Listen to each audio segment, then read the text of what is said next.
Bon, me voici arrivée à Saint-Tonia. Je pense que prendre le bus c'était vraiment la meilleure décision à prendre.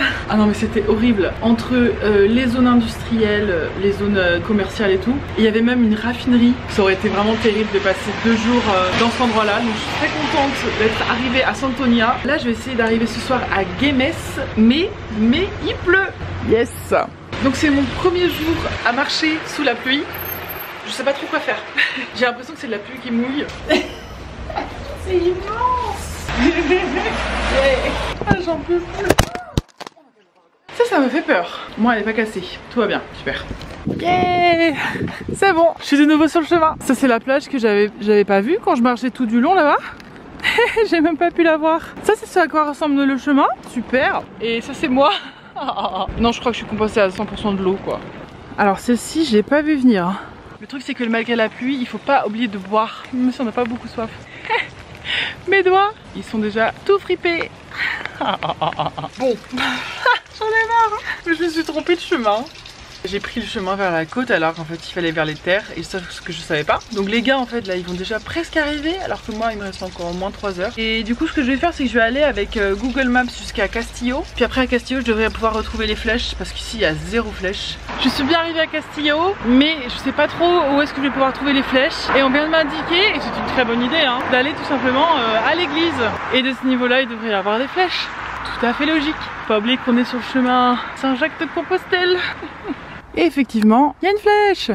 Ah bah super, c'est mouillé. J'en profite qu'il pleuve pour vous parler de cette petite arbre qu'on retrouve quand même depuis déjà pas mal de kilomètres. La première fois que je l'ai vu, je me suis dit mais qu'est-ce que c'est là? Je croyais que ça ressemblait à l'eucalyptus et il s'avère que ça ressemble à ça. Et si on prend une feuille et qu'on la froisse un peu, et ben ça sent vraiment l'eucalyptus. Ça sent comme un peu un bonbon frais à l'eucalyptus, ouais. Et en fait, tout là, il n'y a que ça. Tout ça c'est de l'eucalyptus. Et du coup je me demandais en fait à quoi il sert cet eucalyptus. Est-ce que c'est vraiment l'eucalyptus? Et est-ce que ça sert quoi? À faire des pastilles pour la gorge? Est-ce que ça sert à mettre dans les bouquets de fleurs? Aucune idée. Donc voilà, on va s'intéresser à ça. Alors effectivement c'est bien de l'eucalyptus. Et d'ailleurs il y a un truc assez cocasse qui permet de reconnaître très facilement l'eucalyptus. Ses feuilles sont rondes et vert grisées au début, et puis elles s'allongent et deviennent vert brillant, ce qui est quand même assez rare.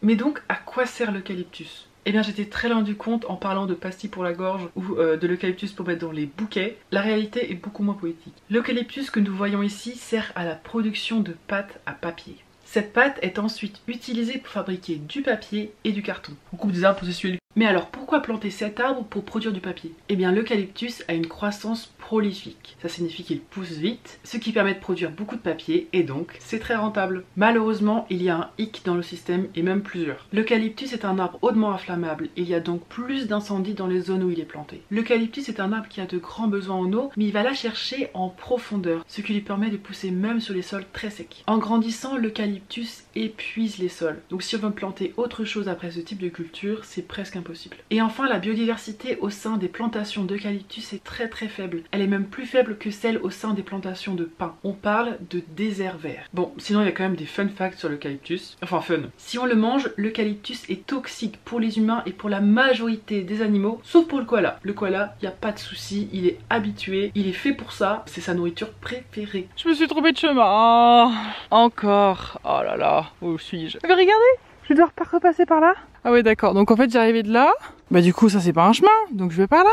Et en fait, Santiago. Aïe aïe aïe aïe aïe aïe aïe. C'est quand même fou que le même jour où je vous parle des eucalyptus, je tombe sur une parcelle qui est en train d'être coupée. Alors il y a plusieurs choses à voir ici. Au fond, on voit qu'une partie de la parcelle a déjà été coupée. Au premier plan, on voit une remorque remplie de troncs d'arbres. D'ailleurs, cet engin, il a une sorte de grue qui permet de soulever les troncs d'arbres et les mettre dans la remorque. Et donc le bois qu'on voit là, il va être stocké, transformé, transporté et puis vendu peut-être sous forme de papier toilette. Voilà. Non mais ils sont si adorables. Oh. J'arrive dans 8 minutes. Ah ça fait du bien là. Enfin j'ai hâte d'arriver parce que là, j'en ai un peu marre de la pluie. J'ai hâte d'enlever mes chaussures. J'ai hâte de mettre des vêtements secs. Cool.